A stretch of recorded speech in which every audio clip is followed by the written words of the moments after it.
예, 안녕하세요. 예, 날씨가 많이 추워졌습니다.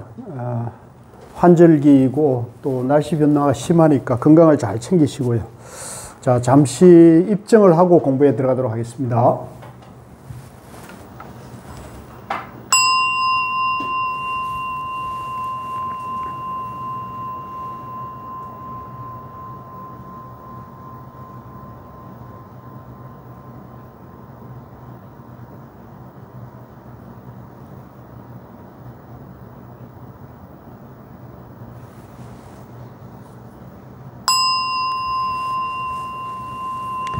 예, 자, 오늘부터 이제 유마경 공부에 들어갑니다.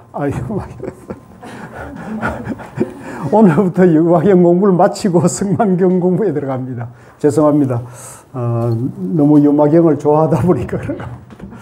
자, 우리가 이제 이번 학기에 그 유마경과 승만경을 공부하는 것은 굉장히 의미가 깊은데요.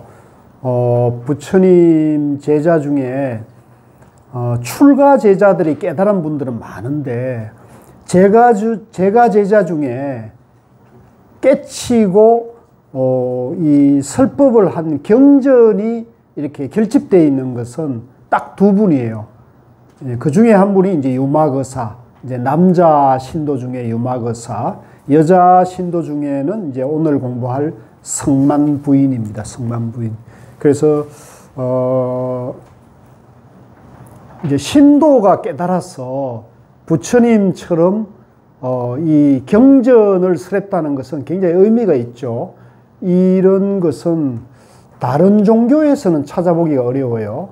다른 종교에서는 우리가 볼 수 없는데 이제 불교의 독특한 그런 입장이고, 또 불교 중에서도 초기 경전에는 이제 이런 것이 이제 잘 안 보이는데 대성경전에서는 이제 이게 보이거든요. 그래서 그 대성경전 중에서 이제 성만경, 유마경, 성만경이 이제 굉장히 백미이기 때문에 이제 우리 고향 한국사 도반님들이 이제 같이 이걸 공부한다는 것은 굉장히 뜻이 깊은 것 같습니다. 자, 교재 이제 펴셔가지고요. 그 앞에 보면 발간사라고 있죠. 자, 이 교재는 조계종 출판사에서 나왔는데, 불교 여성개발원이라는 곳에서 이 교재를 만들었어요. 여성개발원의 이제 공부 모임에서 이 성만부인 사자후경을 이제 공부를 하고, 이것을 좀 경전을 새롭게 만들자 해서 이제 훌륭하신 스님들과 또 전문가의 도움을 받아가지고 이 성만부인 사자후경을 이렇게 우리 글로 이제 이렇게 번역을 했고요. 이 과정에 보니까 오쪽에 보니까 보덕학회라는 곳에 지원이 있었다 이렇게 얘기하는데, 이 보덕학회는 이제 저도 좀 인연이 있어서 이 보덕학회를 창립하신 그 윤용숙 보살님이라는 분이 계셔요. 돌아가셨는데 이제 이분이 이제 그 불의회라고 지금 그 홍라이 여사가 지금은 회장을 맡고 있는데, 이 불의회 초대 회장을 지내신 분이 이제 윤용숙 보살님이셨는데요. 이제 그분이 이제 고우스님 백일법문 공부를 이제 듣고 여러 가지로 신심을 내시고 저인데도 도움을 많이 주셨어요. 그래서 좀 일찍 돌아가셔서 조금 아쉬운 그런 분인데 아주 훌륭하신 그런 보살님이 계셨습니다. 그래서 이분이 여러 가지로 그 부군이 이제 큰 사업을 하고 거기에서 수익이 생기면 그걸 개인적으로 쓰지 않고 이렇게 모아가지고 법인을 만들었어요. 그 법인 이름이 보덕학회예요. 보덕학회. 그래서 재단법인 보덕학회라는 것을 일종의 이제 부처님 법 공양하는 그런 법인을 만드는 거죠. 그래서 당신이 사셨던 그 집도 성북동에 있는 집인데 이제 아래채 위채 해가지고 상당히 큰 저택급인데 그것도 이제 이 보덕학회에 넣고 이제 이러저러한 자산들을 넣어가지고 꽤 큰 그런 이제 재단법인을 만들었는데, 이제 그 거사님도 돌아가시고 이제 보살님도 돌아가셔서 지금은 이제 며느님이 이제 운영을 지금 하고 계십니다. 그래서 제가 한동안은 이 보덕학회 그 사무실, 그 보살님이 사업을 일굴 때 그 저택에 한동안 코로나 기간 동안에 거기서 공부를 했습니다. 그래서 여러 가지로 의미가 좀 이걸 보니까 새롭네요. 자, 6쪽에 넘어가면은 이제 불기 2555년 10월 대한불교 조계종 불교 여성개발은 성만경 연구회장 이인자라고 나오시는데, 이제 이 이인자 우리 회장님이 불교 여성개발은 원장도 지내시고, 또 이분이 경기대학의 이제 디자인학과 교수이시면서 아주 신심 있는 그런 분이셨어요. 그래서 저희 불교인재원에 이사도 하시고, 불교인재원 로고도 만드시고, 저의 그 생활 참선 입문 과정에 와서 공부를 하신 그런 분이셔요. 그래서 같이 해인사 백년암에 가서 원택 스님께 화두도 받고, 그러니까 우리 이제 같은 도반이라고 생각하시면 돼요. 예, 이인자 보살님 교수님이 이제 생각이 나서 그런 원력으로 이 책이 만들어졌습니다. 자, 7쪽 보겠습니다. 자, 추천사인데요. 요거는 이제 당시 포교원장 해총 스님께서 이제 추천의 말씀을 했는데, 제가 중요한 대목을 읽으면서 이제 넘어가겠습니다. 추천사, 불교 여성개발원은 여성불자의 정체성을 대성보살에 두고 상구보리 하화 중생을 실천해 오고 있는 자랑스러운 여성불자 단체이다. 특히 성만경을 통해 세상의 법모가 되어 정법을 섭수하는 여성불자의 참모습으로 삼고자 성만경 수행 정진 운동을 펼치고 있는 점을 크게 칭찬하는 바이다. 이번에 보덕학회의 후원으로 발간하게 되는 성만부인 사자후경은 원문에 충실하면서도 현대적인 언어를 사용하여 이해력을 높인 번역으로 성만경 수행에 크게 기여할 수 있을 것이라 기대한다. 성만경은, 자, 거기부터가 아주 중요한 그런 법문이더라고요. 성만경은 세계 종교사에서 유래를 찾기 힘든 여성에 의한 경전으로 더구나 출가 수행자가 아닌 제가불자인 우바이, 이제 우바이는 이제 청신녀라 그러는데요. 이제 청정한 여성불자란 얘기입니다. 우바이가 설한 경전인 점, 이제 이런 경전은 찾기가 어렵죠. 그죠? 세계 종교에서 여성 신도가 깨달아가지고 설법을 했는데 그것이 경전으로 이렇게 결집되어 있는 것은 불교에도 이게 유일하고 세계 종교사에서도 유례가 없는 일이죠. 그 자체만으로도 주목을 받기에 충분한 경전이다. 또 대성불교의 핵심인 불성사상, 즉 누구나 부처의 성품을 지니고 있다는, 그래서 성불을 할 수 있다는 열애장 사상을 깊이 있게 설하고 있는 경전으로 대성불교를 이해하는 데 필수적인 경전이다. 자, 여기에 보면은 이제 대성불교라는 말도 나왔고 불성사상이란 말도 나왔어요. 이제 여기서 대성불교라는 것은 이제 소성불교에 상대되는 말인데요. 소성은 이제 부처님의 초기 경전에 집착해서 부처님의 깨달음을 이제 출가자 중심으로 이해하고 수행하고 공부하는 것을 말하는 거예요.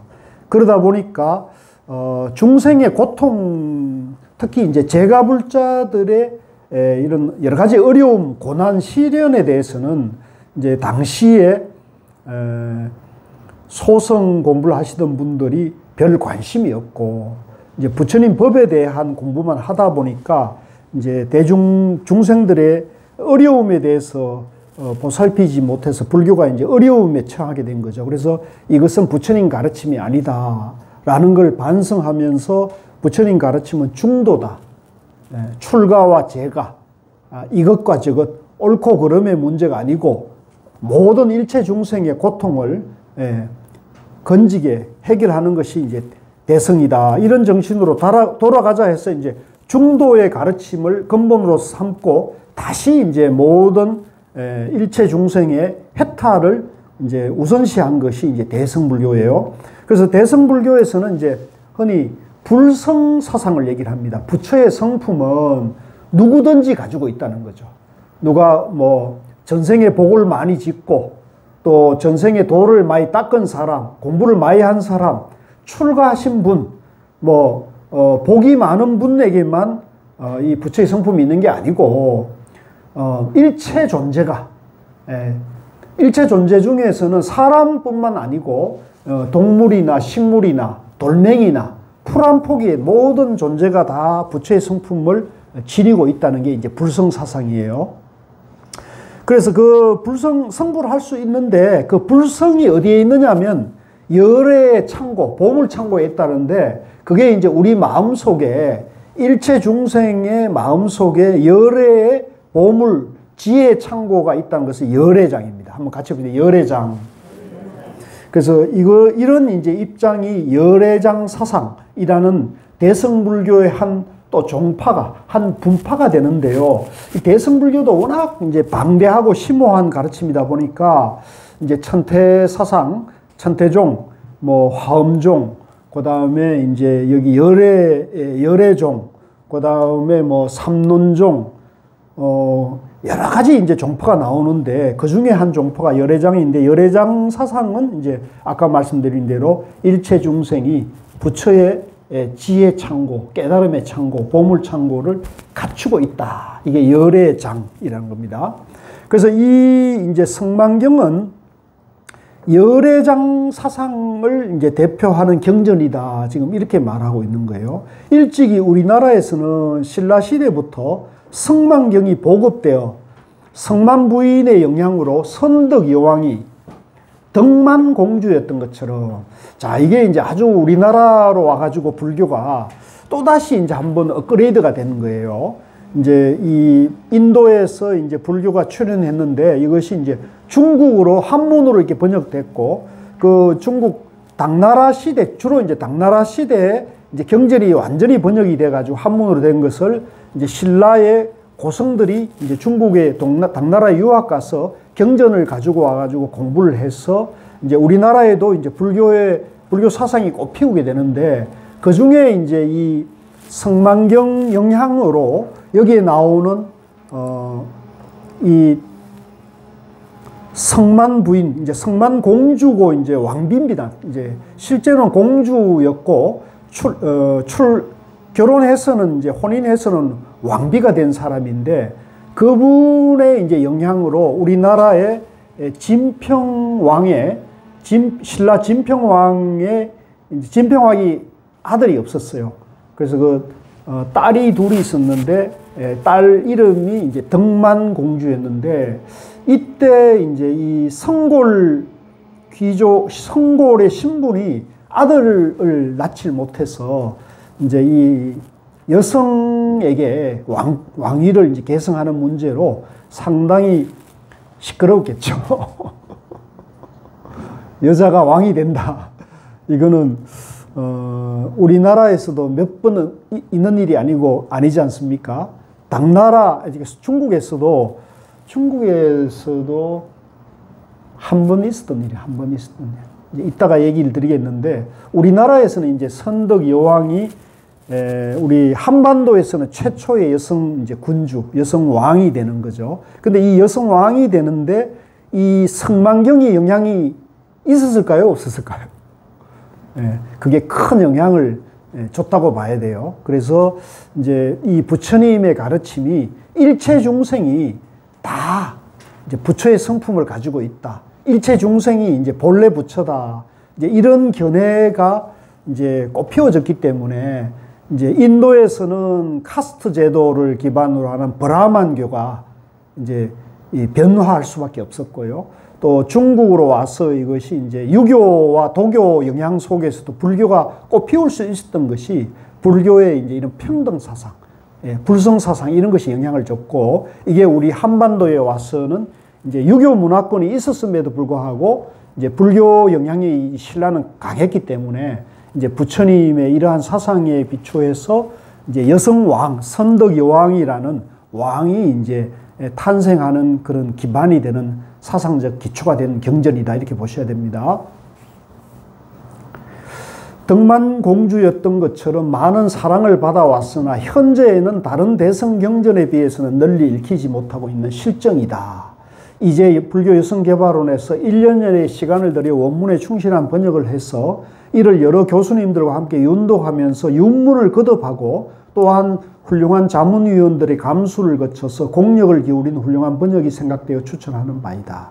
이번 성만부인 사자우경 출판을 통해 앞으로 이 땅에 제2, 제3 성만보살이 출현하여 대성의 수레바퀴가 힘차게 굴러 좋은 일 하는 사람이 많아지고 나쁜 일 하는 사람은 줄어들어 살기 좋은 나라, 누구나 행복하고 자유로운 정토가 이룩되기를 기원한다. 참 이 글을 잘 썼어요. 그죠? 예. 해총 스님이 이제 하셨고요. 그 다음에 이제 이 책에 출간하는 축시가 지훈 스님께서 축시를 이제 넣고요. 그 다음에 10쪽으로 넘어와 있습니다. 자, 이 10쪽은 이제 우리가 지금 공부하는 성만경에 대해서 해제, 이제 풀이를 해 놓은 겁니다. 조금 내용이 좀 복잡하고 어려운 내용인데 그냥 한번 이게 들어두시면 될 것 같아요. 대보적경. 이제 이 대보적경이라는 것은 이제 아까 말씀드린 대성불교 경전 중에서 이제 열애장이라는 부처의 성품이 다 내재되어 있다는 그런 법문을 하나로 딱 모은 게 대보적경이에요. 이제 큰 대성의 보물 같은 말씀을 쌓아놓은 경이다는 뜻으로 대보적경이라 했고요. 이 성만경은 이 대보적경의 하나의 경전입니다. 하나의 경전. 대보적경 성만부인회는 성만부인이 법회의 주인공이 되어 부처님의 허락을 받아서 법을 설하는 경이다. 대보적경은 전체 49회 120권으로 이루어져 있는데 상당히 큰 분량이죠. 상당히 많은 분량인데 각 회가 별도의 경으로 구성되어 있다. 보물 같은 대성법을 설했다는 뜻에서 보, 그런 법들을 쌓아놓았다는 뜻에서 적이라 한다. 반야, 화엄, 정토, 밀교, 계율 등 대성의 이치와 보살의 수행법이 광범위하게 망라되어 있는데 성만부인에는 그 중에 48회에 해당한다. 대보적경은 약간의 복잡한 과정을 거쳐 번역되었다. 우선 위진 남북조, 이제 요 남북조는 이제 그 제가 지난번에 양나라 무제 말씀드렸죠. 그 시기가 이제 남북조에 해당하고요. 그 남북조를 통일시킨 나라가 이제 수나라 양무제. 그 다음에 이제 그 수나라가 고려를 쓸데없이 침략해 왔다가 고려에 패해가지고 망한 게 이제 망하고 등장한 나라가 당나라예요. 그래서 요 수나라 당나라까지는 이제 요 왕조가 약간 유목 영향을 받고 있었습니다. 그러니까 순수한 그 중국의 한족의 뿌리가 아니라 이제 그 변경 쪽에 유목 민족의 영향을 받고 있는 그런 왕가들이에요. 수당의 역성들이 그러니까 이제 이 수나라, 당나라, 특히 당나라 같은 경우는 약간 그 한족과 정체성이 약간 달랐기 때문에 이 당나라의 황제들은 당나라 이 중국을 통치하려면 이제 다양한 어떤 그런 사상과 문화를 받아들였는데 그 중에 하나가 이제 불교죠. 이제 유교 같은 경우는 이제 순수하게 한족에서 발생한 사상이잖아요.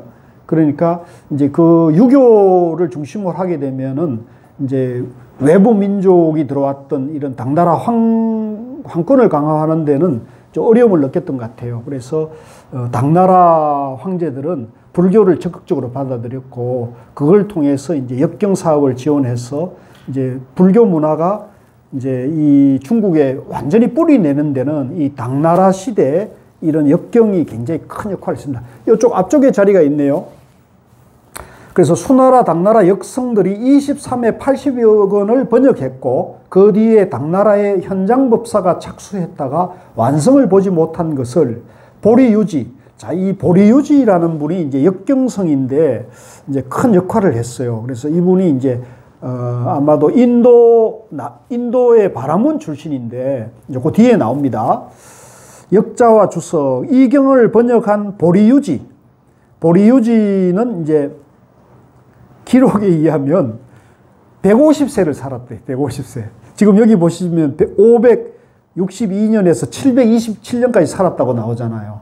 그러니까 이 사실 그 상상하기 어려운 건데 기록이 이러니까. 그리고 제가 이제 육조 해령대사 성지순례를 몇 차례 갔었는데 그 남방 쪽에 중국의 남쪽 그 광저우 일대 가면은 이제 유수한 큰 절에는 이 보리유지 흔적이 있어요. 뭐 보리유지가 보리수를 가져와 심었다는 나무도 큰 나무가 있고 그렇거든요. 그러니까 우리가 이분이 실존한 인물은 틀림없는데 나이가 150세 뭐 이거는 나는 잘 이해는 안 되는데 뭐 기록이 이러니까 그렇다고 합시다. 보리유지는 남인도 바라문 출신으로 12세에 외도에 출가해서 베다와 수론과 천문의학 등 학문을 배우고, 그러니까 이 보리유지 삼장법사도 이제 일찍이 브라만교에 이제 출가를 했던 브라만교 성녀였다는 거죠. 그러다가 이제 늦은 나이인 60세에 불교에 귀의했다는 거죠. 참 재밌잖아요. 그러니까 우리 도마님들도 60세까지는 희망을 가지고, 예, 나도 희망을 내고, 나도 발심을 더하고, 우리 도마님들 60세까지는 희망을 내고요. 불교에 귀의해서 90년을 더 살았단 말이에요. 90세에 활동을 했다는 것도 참 놀라운 일이죠. 귀의하여 야사구사에게 배워서 삼장에 통달하였다. 그래서 이제 삼장법사, 경률론에 이제 통달했다는 얘기입니다. 서기 693년에 낙양, 이제 중국으로 와가지고 낙양에 와서 척천무, 이 아주 여걸입니다. 이 세상에 전무후무한 여걸이에요. 전무후무한 여걸인데 이 척천무가 후원을 해서 낙양 불수기사와 대주동사에서 여러 경들을 번역했다. 자, 여러분, 우리 이제 여성분 불자님들은 이제 척천무를 모르면 안 돼요. 이 척천무는 이제 중국 역사에서도 그렇고 이 세계 역사에서 이제 여성 황제나 여성 왕이 드물어요. 이제 뭐 우리가 가사 따져보면 영국의 엘리자베스 여왕 같은 분이 있고 또 그런데 이 동양에서는 하여간 이 척천무가 아주 그 비상한 분이었어요. 근데 이분이 이제 약간 이분의 양력을 잠깐 말씀드리면 서기 624년에 태어나가지고 705년에 돌아가셨습니다. 그러니까 상당히 장수하셨죠. 80세 장수를 하셨는데 원래 이제 이분이 당나라 건국을 할 때 그 당나라 건국을 도운 장군의 딸이었대요. 그런데 이제 당태종 이세민 아시죠? 우리나라 고려 침략했다가 이제 그 애꾸눈이 됐다는. 그래서 그분도 이제 사실은 불교를 많이 후원했는데 이제 뭐 당나라가 이제 고려 침략 때문인지 이제 말년에는 이분이 이제 약간 비명 행사를 했어요. 불우하게 돌아가셨는데 그 후궁이 이제 척천무가 그 후궁이었대요. 후궁일 때는 별로 존재감이 없었는데 예전엔 뭐 그 황제가 죽으면 그 궁녀나 왕비나 이런 것들을 순장을 했잖아요. 이제 순장까지는 못하고 이제 유목민들은 순장을 했고 이제 이 당나라 시대에 와서는 이게 순장까지는 좀 그렇다 해서 전부 머리를 깎여가지고 비구니를 삼아가지고 절에 감업사라는 절로 다 보냈어요. 우리나라도 왕비까지는 그러지 않았지만 후궁들은 상당히 아마 그 초기에는 여기 이제 이런 흥국사도 아마 그것과 연관이 있었을 거예요. 이제 여기 와가지고 이제 그런 게 있었는데 어쨌든 그 척천무가 이제 당태종이 돌아가시고는 이제 비구니가 돼가지고 절에서 이제 지냈는데 어떻게 하다가 그 태종의 이제 아들인 고종이 이제 왕위를 계승하는데 고종하고 눈이 맞아가지고 이제 하여간 뭐 이상한 그런 인연이었던가 봐요. 그래서 고종이 이제 이 척천무를 불려들여가지고 결과적으로 나중에 이제 왕비를 삼죠. 그래서 황후가 됩니다. 그래서 이 특유의 어떤 그런 그 아주 머리가 비상했다 그러고요. 또 정치력이 뛰어났대요. 그래서 그 비상한 머리와 정치력으로 뭐 금방 그냥 원래는 후궁으로 여기도 고종도 돼도 후궁으로 들어갔다가 이제 황후가 되고, 그러니까 참 대단. 2대 황제를, 부모, 자식을 다 이제 섬긴 이제 여자가 된 거죠. 그리고는 이제 그 고종이 죽고는 이제 원래는 이제 황태자가 따로 있었는데 또 특유의 건물술수로 그 황태자를 제압을 하고 자기 아들을 이제 황후라고 했는데 자기 아들이 또 일찍 죽어버려요. 그래가지고 뭐 건물술술 해가지고 이제 황제를 세워놓고는 섭정을 하다가 그러다가 이제 680년쯤에는 이제 자기가 이제 아무리 봐도 전부 신통찮아서 그런지 본인이 이제 무슨 나라를 하나 만들고는 당신이 이제 황제에 등극을 합니다. 그래서 한 15년간 나라를 다스려요. 그래서 이게 이제 중국 역사의 최초인 그런 여성 황제의 등장이거든요. 그러면 이 척천무의 등장도 이 성만경과 불교의 영향이 없을까요? 이것도 다 영향이 있는 거예요. 이게 굉장히 중요한 거예요. 이게 굉장히, 만약에 이 중국이 유교 문화였다면 남존여비와, 그죠? 산업공상 이런 어떤 신분제 사회에서는 이거는 말도 안 되고 상상도 할 수 없는 일이잖아요. 그래서 얼마나 이게 참 그 유교적에 그 가혹했는지, 그 우리가 선덕 여왕 같은 경우도 우리는 지금 선덕 여왕으로 알고 있잖아요. 근데 삼국사기에는 선덕 왕으로 기록되어 있어요. 여자를 안 썼어요. 그러니까 그 김부식이 유교 사대주의자였거든요.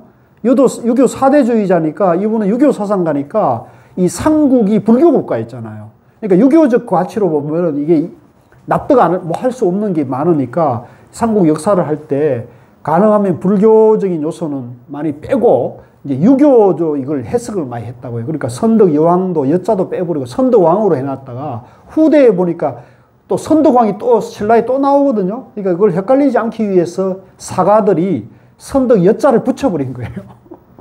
그러니까 이제 그런 삼국 사기의 문제를 인식하고 이제 우리 일련국사 같은 분이 저 삼국 사기가 너무 이제 쉽게 말하면 유교에 치우치진 그런 견해다 해서 이제 우리 조상들의 그런 것을 유사를 만든 게 삼국 유사거든요. 그래서 우리가 이런 것도 바로 보면 아주 재미가 있고 이 세상을 볼 때도 바른 시각이 나올 수 있는. 그래서 여기도 마찬가지로 이 척천무후가 이제 이 불교를 굉장히 숭상을 하고 여기에는 이제 그런 게 안 나오지만은 이제 실제는 선종도 많이 후원을 해요. 그래서 우리가 이제 육조당경 공부할 때 그 보면은 신수대사, 그러니까 5조 홍인대사 문화의 교수사로 있던 신수대사가 있잖아요. 그 신수대사와 이제 방앗간 행자, 8개월 방앗간 행자 6조 해능하고 법을 두고 경쟁을 하지 않습니까?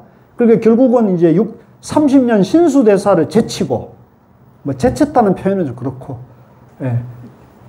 8개월 행자가 깨닫고 인가를 받잖아요. 그러니까 이게 이제 불성사상이거든요. 무슨 30년 신수나 행자나, 그죠? 그러니까 그거는 뭐 글자를 아는 사람이나 글자를 모르는 사람이나 모두 부처의 성품을 가지고 있다는 입장인 거죠. 그래서 탁 나무꾼 무식한 행자가 깨쳤단 말이에요. 그러니까 이게 불성사상, 열애장 사상을 입증하는 거죠. 이게 증명을 하는 거죠. 이 나무꾼이 행자가 깨달아가지고 오조 스님의 인가를 탁 받고 법을 받아가지고 갔단 말이죠. 그러니까 이제 이런 것도 부처님의 지혜의 눈으로 보면 이런 게 이해가 되는데 이게 이제 그 어떤 뭐랄까 선입견이나 이제 고정관념으로 보면은 예를 들면은 아니 여러분들 한번 생각해 봤어요. 30년 동안 그 도인 밑에서 30년 동안 도를 배워가지고 상수제자가 딱 30년 상수제자가 있는데 어느 날 방앗간에 방앗 찌는 행자가 와갖고 8달 동안 방앗만 찌는데 그 양반이 딱 조실인데 인가를 받았다 그러면 여러분 받아들이겠어요? 99.9%는 받아들이기 어렵죠. 그게 뭐냐면 유교적 사고방식이 있는 거예요. 그죠? 연공서열과 그죠? 나이에 따라 가지고 그죠? 이게 어른을 예우해야 한다 이런 게 있는 거죠. 근데 불교적 사고로 보면은 나이가 많은 사람이나 적은 사람이나 평등한 거예요. 평등하지만 이제 예의를 갖추는 거죠. 예의. 그죠? 부처님이 예의를 없애란 말을 하는 게 아니잖아요. 당연히 예의를 갖추되 모든 존재가 다 부처의 성품을 가지고 있으니 평등하다. 차별하면 안 된다. 서로 모두 다 존중을 해야 한다는 거죠. 그래서 거기에 나오는 이제 그 신수대사를 이제 이 척천무우가 이제 선종을 이제 통해 가지고 이걸 더 이제 정장을 하기 위해서 국사로 이 신수대사를 국사로 모셔요.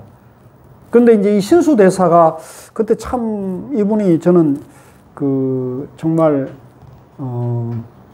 덕이 있는 분이었던 것 같아요. 신수대사가 이 척천무우에게 법문을 하면서 뭐라 그러냐면 제 얘기만 듣지 마시고 저 남방에 가면은 육조 해능이 있습니다. 해능대사가 있습니다. 그 해능대사를 초청해서 법문을 들으세요. 이렇게 권하는 거예요. 이게 스님들이 이렇게 말하기 쉽지 않습니다. 이렇게 말하기 제 경험으로는 이제 저도 이제 스님들 많이 알고 그러지만은 고우 스님이 저인데 내 얘기만 듣지 말고 저기 가가지고 이제 그 누구야 정명 스님을 찾아가 보라고 그러고 무비 스님도 찾아보러 가보라 하는 분이 고우 스님이었어요. 나는 그 얘기를 딱 듣는 순간 이분이 굉장히 도량이 넓은 분이라는 걸 내가 깨달았죠. 아, 고우 스님. 그래서 고우 스님은 남들하고 좀 달랐어요. 내 얘기만 들어 이런 게 아니에요. 다 들어봐야 한다. 다 들어봐가지고 스스로 기준을 세워야 돼. 스스로. 내 말을 따라라 이런 말 한마디도 한 적이 없어요. 고우 스님은 그런 얘기 한마디도 한 적이 없어요. 스스로 기준을 세워야 돼요. 또 저보고 공부하라는 말도 한마디 한 적이 없어요. 그러니까 우리 부모님들 자식들 보고 공부하라는 말을 해야 되겠습니까? 안 해야 되겠습니까? 그 하면은 그 부모로서 자식을 이렇게 속박하려고 구속하려는 거예요. 그렇게 하지 말고 스스로 공부를 하면은 자식이 따라오죠. 스스로 공부하는 부모가 돼야 되는 거죠. 그죠? 아, 이렇게 내가 말하니까 좀 찔리네.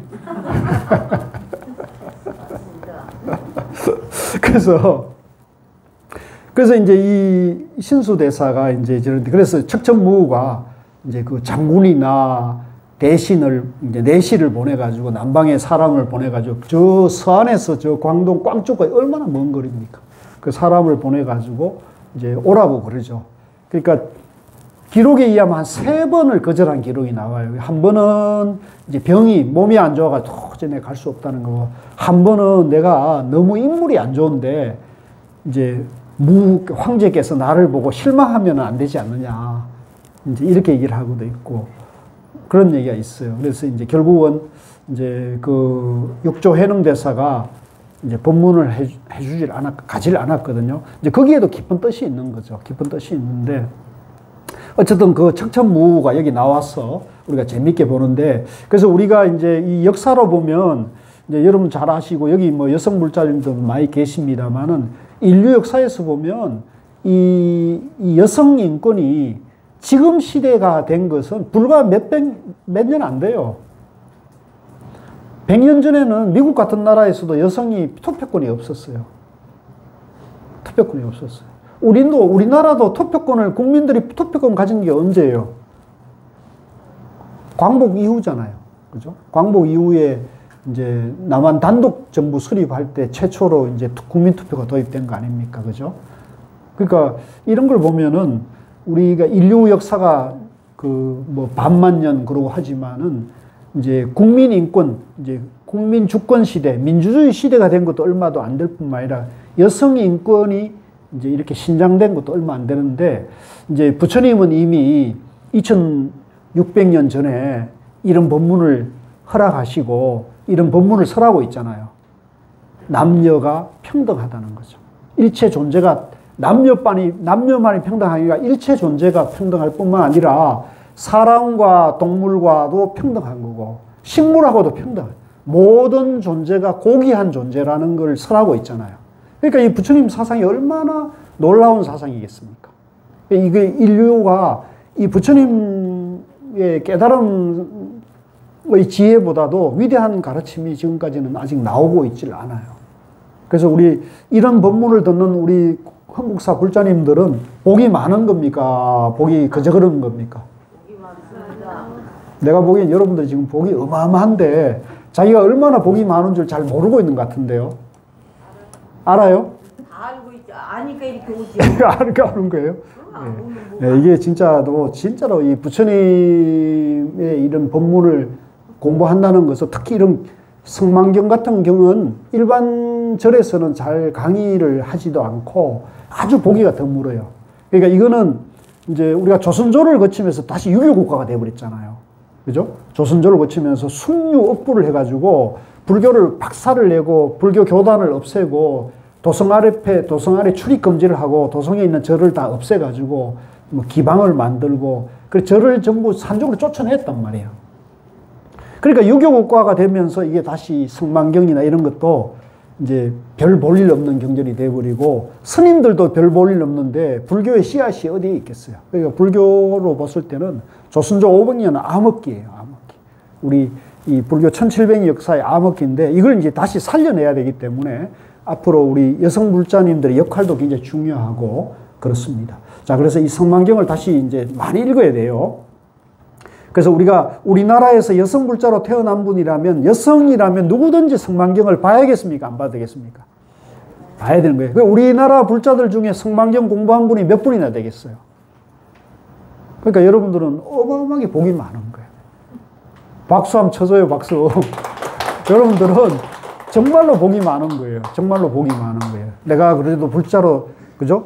여성으로 태어났고, 불자이면서 여성 불자가 깨친 법문을 내가 공부한다는 거, 이거는 정말로 고귀한 것이죠. 그러니까 자기 가치를, 그죠? 늘 어떤 비구니 스님이 그러시더라고. 어디 법문하러 나가 나는 다음 생에 남자로 태어나고 싶다고 얘기하는데, 그거는 이미 분별이죠.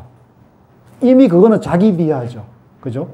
그래서 남성에 대한 약간 우월감을 가진다거나 자기 비하를 하고 있다는 거거든요. 절대 그거는, 잘못된 생각이에요. 제가 봤을 때는 잘못된 생각이에요.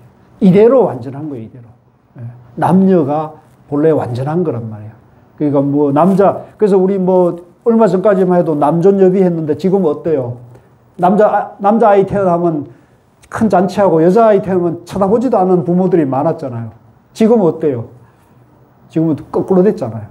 이 거꾸로 된 것도 잘못이에요, 이것도. 이것도 문제예요. 이것도 문제고, 그것도 문제고. 이제 다 고귀하고 다 이게 존중을 해줘야 되는 문화가 된다. 자, 그래서 다시 와가지고요. 자, 위에서 세 번째입니다. 11쪽에 특히 현장이 입적하자 완성되지 못한 대보적경을 장안 숭복사에서 다시 번역하고 편집하였다. 이 다른 번역으로는 북량의 단무참이 번역한 성만경 1권이 있었는데 전해지지 않는다. 유송 때 중인도 출신의 구나발타나가 번역한 성만 사자후 일성 대방편 방광경 1권이 전해진다. 또 보통 성만경이라 할 때 이것을 가리키고 후대 많은 주석가들도 대부분 이를 저본으로 하여 자신의 해석을 붙였다. 해원의 성만경 의기, 길장의 성만보굴, 규기의 성만경 술기, 일본 성덕태자. 일본의 황실의 뿌리가 되는 게 성덕태자거든요. 이 성덕태자의 성만경의 소가 전하고, 그래서 일본이 이제 불교 국가라고 불릴 정도로 일본이 이제 불교의 역사가 오래되고 한 것도 이제 일본의 성덕태자. 이분은 이제 백제계통의 백제계통의 황태자였죠. 성덕태자의 성만경소가 전하고 신라의 원효와 둘륜이 각각 소 한 권씩 지었다고 하나 전해지지 않는다. 이거 좀 안타까워요. 이런 것도 보면, 그러니까 원효 스님이 이제 선덕왕보다도 뒤에 이제 활동하신 분이거든요. 그러니까 원효 스님 같은 분들도 이 성만경에 대해서 강의를 하고 소를 지은 걸로 보면 당시에 성만경이 상당히 많이 읽혔다는 걸 알 수가 있습니다. 그 밖에도 돈왕에서 출태된 주소 3부가 있다. 자, 구성과 내용. 성만부인의 설법주는 성만부인이다. 이제 여기는 부인으로 나와 있지만 실제는 이제 공주로 태어났고 왕후가 된 사람이에요. 왕비였던 분이에요. 성만부인은 중인도 코살라국 사위성 파사익 왕의 딸로서 이제 요 파사익 왕은 그 우리가 왜 금강경 읽을 때 사이국 대성에 들어갔다 할 때 그 사이국 기수국 고독원에서 금강경이 설해지잖아요. 인도에 가면은 이제 거기를 우리가 가볼 수가 있죠. 거기가 바로 이 파사익 왕이 통치하는 코살라국이에요. 그러니까 당시 중인도에서는 가장 강국이어가지고 가장 강한 나라였는데, 이 파사익 왕의 딸이 이제 성만 공주였는데, 아들은 누구냐면 기수급 고독을 할 때 기수와 급고독 장로가 같이, 장자가 같이 합산해가지고 절을 지은 게 기수급 고독원, 제타와나라 그러잖아요. 제타와나. 기억나시죠? 그래서 그 금강경이 설해준 곳이 제타와나거든요. 그 제타와나를 세운 두 분, 그게 제타 태자와 급고독 수다타 장자가 이제 지은 거거든요. 그 제타 태자가 바로 파사익 왕의 아들이에요. 그러니까 성만 부인의 오빠가 되겠죠. 이제 그 제타 태자가. 딸로서 아유사국 우칭왕에게 시집가서 왕비가 되었다. 부모의 권유로 붓다에게 처음 신심을 내는 순간 붓다가 신통으로 나타나서 성만에게 수기를 내리고 설법을 허락하면서 이경이 시작된다.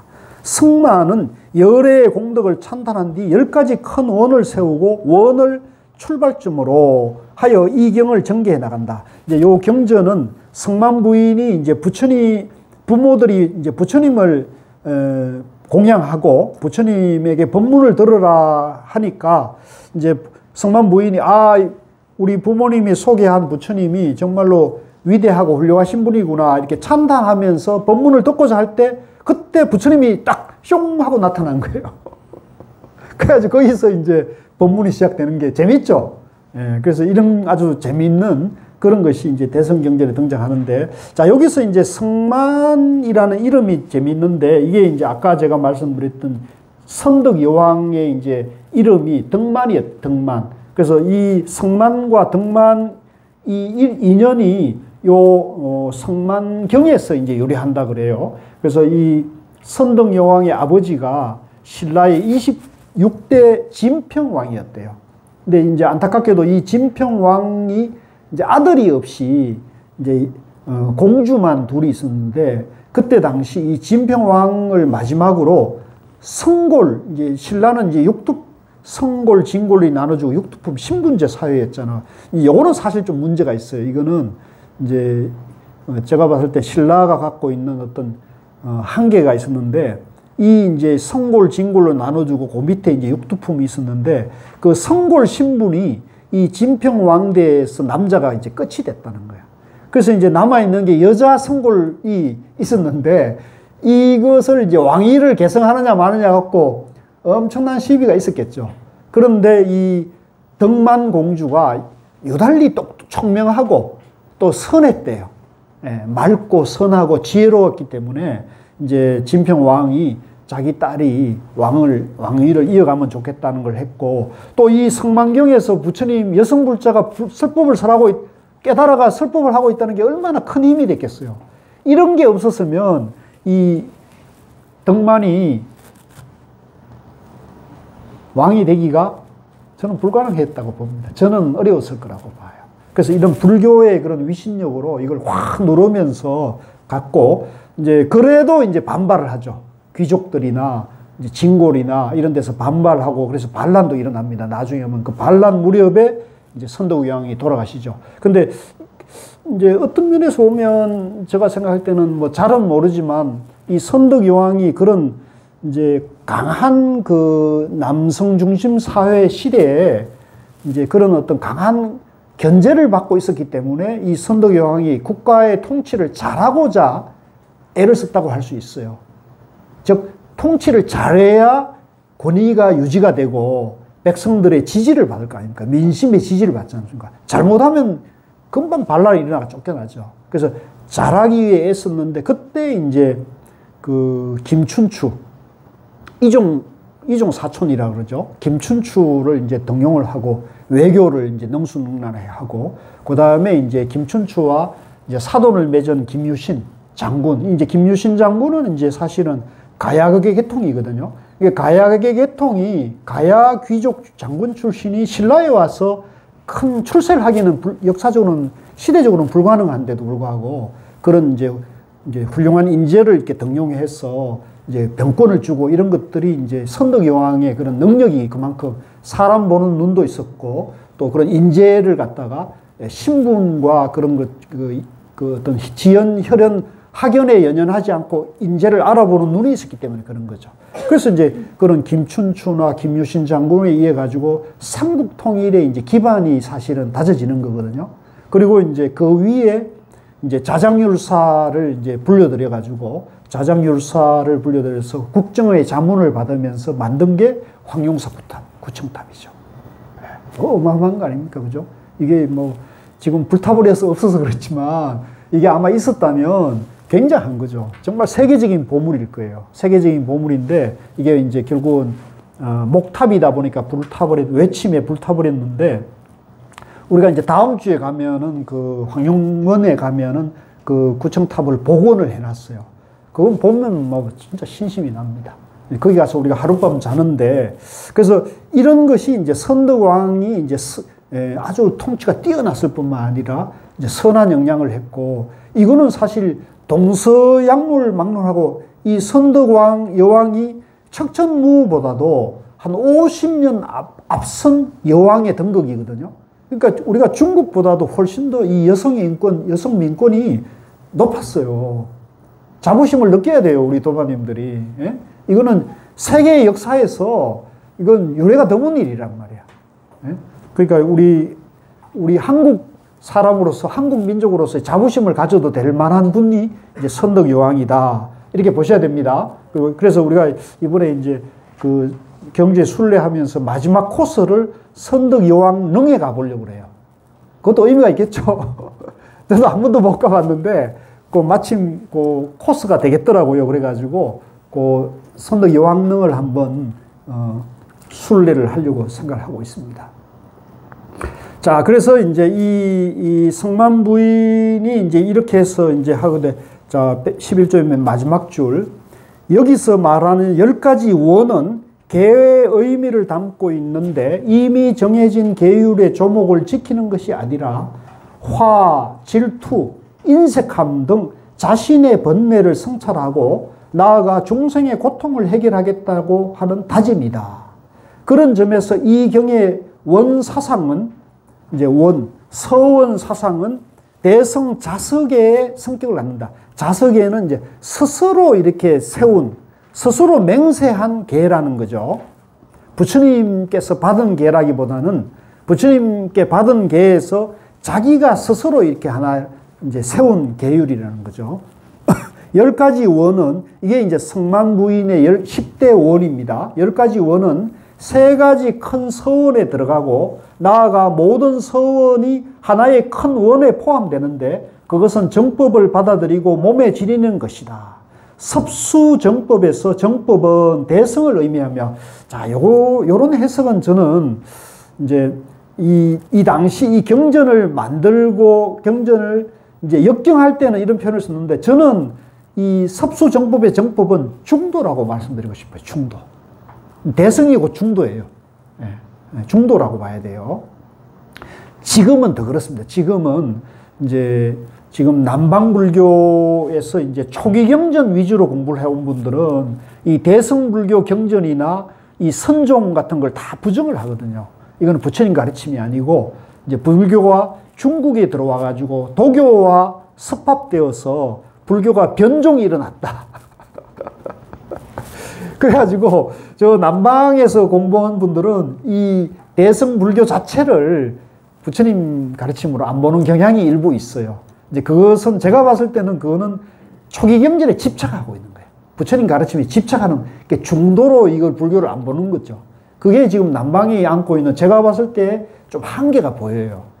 이제 이거는 이제 고스님도 저하고 이제 같이 공감했던 바인데 그래서 이제 우리가 봤을 때는 이거를 대성으로 하게 되면 이제 소성과 대성에 상대되는 대성이 되면 이것도 양변이 되니까 우리는 이걸 대성으로 보기보다는 이제 중도로 보는 것이 좋다. 대성, 중도 대성으로 보자는 거죠. 이 대목에서 육바라밀을 설한다. 이어서 붓다가 설한 성문 영각보살. 자, 요 성문은 이제 우리가 부처님 깨달음으로 가는데 자기가 스스로 공부하지 않고 남의 말을, 법문을 듣고 이제 깨달으려고 하는 거예요. 이제 우리 여기 도반님들도 자기 스스로 마음 닦지는 않고 자꾸 여기 와서 교수님이 뭐라 그러나 이런 얘기만 듣고 공부하려는 분도 있죠. 얌체들이 있단 말이에요. 자기 마음을 닦으라고 지금 제가 해주는 거고 부처님 법문을 해주는 거거든요. 누구 마음요? 자기 마음을 닦아야 돼. 자기 마음. 이게 이제 부처님 가르침이에요. 근데 이제 어디 가나 사람들이 워낙 다양하기 때문에 중생의 눈높이도 워낙 다양하기 때문에 이제 어디 가나 좀 뭐랄까 좀 게으르고 생각이 좀 폭이 좁은 사람은 아이고 내가 혼자 공부하려니까 너무 힘들다. 먹고 살기도 힘들은데 내가 어째 불교 공부까지 하랴. 그냥 법문은 나는 그냥 남이 해주는 좋은 법문이나 듣고 공부하지. 이런 분이 있거든요. 이제 그런 분을 우리가 성문이라 그래요. 그래도 부처님 가르침을 따라가고자 하니까 좋은 거예요, 나쁜 거예요? 좋은 거예요, 그래도 좋은 거예요. 그래서 이런 분을 우리가 성문이라 그러고. 그 다음에 두 번째를 영각이라는데 이분은 남 말을 안 들어. 내 잘났다. 이래가지고 내가 혼자 스스로 그냥 내가 연기법을 깨쳐가지고 이런 걸 우리가 영각성, 독각성이라고 그래요. 영각. 따라서 영각. 예, 이런 분들이 있어요. 보면 우리가 또 불교 공부를 하는데 남 말 잘 안 듣고 내 잘났다. 그래가지고 혼자 그냥 뭐 북치고 장구치고 이런 분들이 그걸 우리가 이제 그것도 부처님을 따라가고자 하니까 그나마 낫잖아요. 그런 분은 이제 우리가 영각성. 이제 앞에는 독각, 앞에는 성문, 이제 영각. 그 다음에 이제 보살성이 있어요. 보살행. 이제 나도 이롭고 남도 이롭게 한다. 참 좋죠. 멋지잖아요. 이게 이제 대성보살의 우리가 모델입니다. 나도 깨달음으로 가면서 남들도 구해서 간다는 거죠. 제 눈에는 여러분들이 전부 보살성으로 보이는데 어떻습니까? 동의 안 돼요? 안 되거나 말거나. 그래서 이제 성문 영각의 삼성, 이제 요 세 가지 이제 수레, 세 가지 수행의 길이 있는데 이거는 어디까지나 방편이라는 거예요. 방편. 따라해보세요. 방편. 이제 삼성은 방편이고 결국은 하나다. 그래서 일성이라 그래요. 일불성이라 그래요. 따라해보세요. 일성.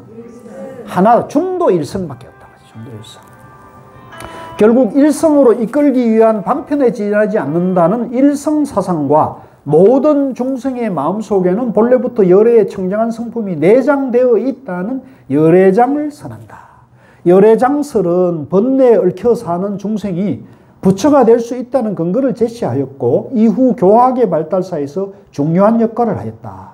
그 밖에도 번뇌에 관한 자세한 설명과 사성제에 대한 대성적인 해석 등이 경의 내용을 이루고 있다. 그래서 이제 여기서 열애장 불성 사상이 이제 중국에 들어와 가지고 이것이 이제 꼽히면서 나타난 것이 뭐냐면 바로 선종입니다. 선종. 그러니까 우리가 행자나 30년 공부한 교수사나 행자나 다 불성을 가지고 있다는 거죠. 그러니까 그 불성을 가진 행자가 깨달을 수도 있고, 그죠? 30년 교수사가 깨달을 수도 있는 거예요. 누가 먼저 깼느냐 못 깼느냐는 건 그 사람이 공부를 얼마나 발심했느냐의 차이지, 오래 공부했다고 깨닫는 게 아니고 짧게 공부했다고 못 깨닫는 게 아니라는 거죠. 이게 이제 불성 열애장 사상인데 이것을 꽃피운 게 선종이에요. 그래서 선종은 이 불성 열애장 사상의 한 단계 공부가 업그레이드가 된 거예요. 그러니까 선종하는 게 좋겠어요, 안 좋겠어요? 선종하는 게 제가 봤을 때는 지금은 앞으로 인류가 뭐 이거보다 더 나은 그 불교의 깨달음 사상이 나올 수도 있겠지만은 제가 봤을 때는 지금까지 부처님의 가르침 중에서는 이 선종이 이런 세속적 표현을 해서 그렇지만 선종이 장땡인 거예요.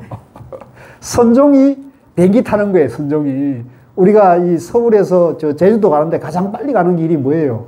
비행기로 가는 거란 말이에요. 그죠? 헤엄쳐 가는 방법도 있어요. 인천에서 주부 타고 가는 방법도 있다고요. 근데 이 비행기 타는 거, 그러니까 여러분들도 비행기 타는 게 좋은 거예요. 그죠? 그 비행기가 바로 지금으로 보면은 이제 선종이고 그 중에서도 가라선이에요. 화도 하나로 단박에 깨친다는 거죠. 왜? 우리가 본래 부처이기 때문에 누구나가 본래 부처라는 거예요. 선종의 입장에서. 특히 선종에서는 불교와 기독교도 차별하지 않거든요. 예수교를 믿든 하나님을 믿든 유대인이 되든 뭐 이슬람이든 누구나가 본래 부처다고 보는 거죠. 그러니까 이게 불성사상, 열애장 사상이 한 단계 더 발전한 거예요. 그 벌써 차별을 하고 나누면 벌써 그거는 양변에 떨어진 거죠. 그러니까 이런 이 중도와 이 선사상이 인류의 지금 어떤 이렇게 남마처럼 얽혀 있는 이 지구의 대립과 갈등, 양극화, 전쟁의 문제를 해결할 수 있는 이런 위대한 지혜가 있는데 왜 이런 위대한 지혜가 못 알아줄까? 안 알아줄까요? 세상 사람들이. 이제 그거는 이제 나중에 얘기합시다.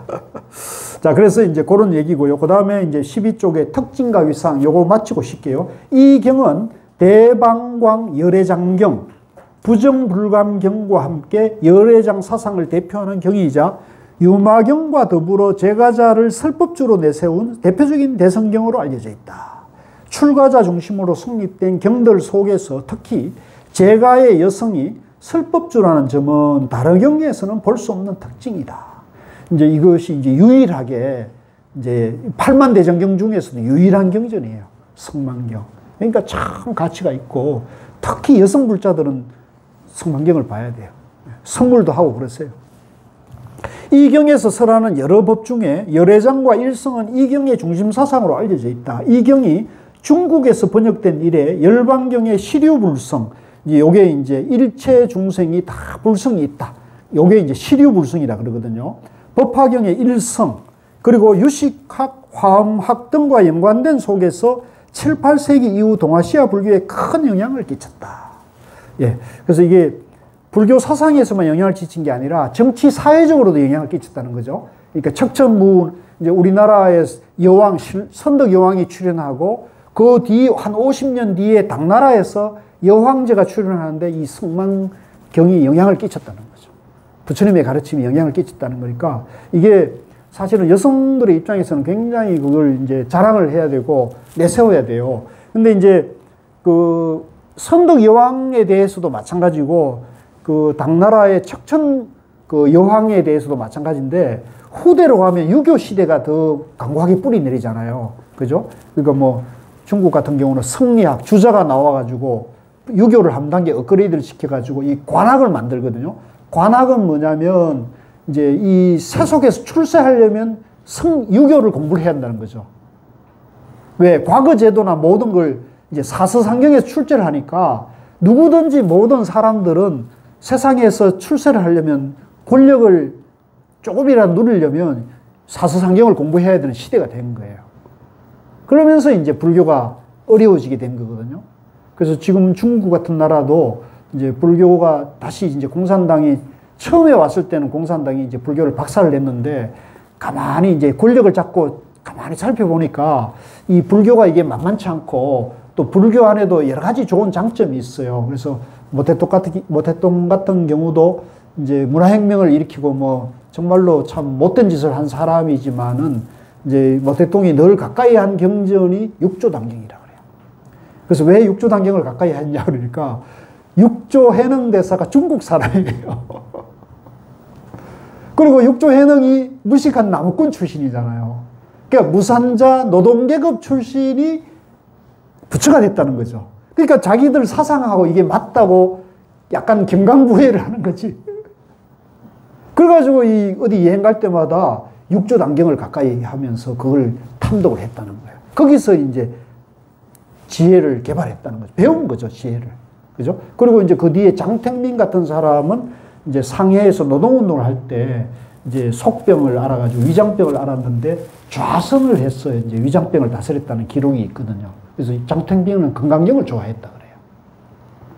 그래서 그러니까 그 뒤에 이제 지금 통치하는 사람이 누구죠? 시지평 아버지가 이제 제가 그 중국 학자 얘기를 제가 들어보니까 시지평 아버지가 이제 그 학자 얘기로는 이제 광래 박사라는 분이 이제 얘기를 해주는데 이제 시지평이 사실은 그 별 볼 일 없는 그런 한미한 존재였는데 이제 중국에 이제 주석이 된 이유가 뭐냐 그럴 때 자기가 해석할 때는 시지평 아버지가 큰 복을 지었다는 거예요. 이제 그분의 얘기입니다. 내 얘기가 아니고 그분 얘기입니다. 어떻게 복을 지었냐니까 시지평 아버지가 이제 문화혁명 거치고 이렇게 하기 전에 할 무렵에 중국 광동성의 당서기를 지냈대요. 그 광동성이 어디가 있냐면은 육조 해능대사가 활동한 무대가 중국 광동성이에요. 그래서 그 조계산, 우리 대한불교 조계 중에 조계산 조계가 그 이제 광동성 남하선사를 말하는데 거기에 이제 홍위병들이 와가지고 이제 불상을 다 파괴하고 절을 막 황폐화시킨다는 얘기를 듣고는 이제 그 주지 스님이 미리 이제 그 불상 중에서 이제 중국은 조사 불교이기 때문에 육조 해능 스님이 진심불이 그 남하선사에 있어요. 이제 조계산에 있단 말이죠. 그 진심불을 얼른 휘휘 감아다가 땅을 파고는 거기다가 이렇게 묻어놓고 숨겼대요. 육조 스님 진심불을. 그래가지고 이제 홍위병이 와가지고 다 파괴를 했는데 그거는 이제 발견을 못했으니까 무사히 넘어갔죠. 그래가지고 그 문화혁명이 끝나고 10년쯤 지났을 때 마침 이 시진평도 다시 아버지도 다시 복권이 되고 이분들이 다 하방당해가지고 저 뭐 소 키우고 이제 마곡관 청소하던 사람들이거든요. 근데 이제 다시 복권이 돼가지고 이제 그 광동성 당서기가 아버지가 됐는데 근데 그 주지 스님이 이제 그 소식 알고는 다시 이제 돌아와가지고는 광동성 당서기에게 편지를 썼대요. 이래 해가지고 이게 묻혀 있으니까 이걸 다시 복원할 수 있게끔 도와달라 그랬는데 시진핑 아버지가 적극적으로 도와줬대요.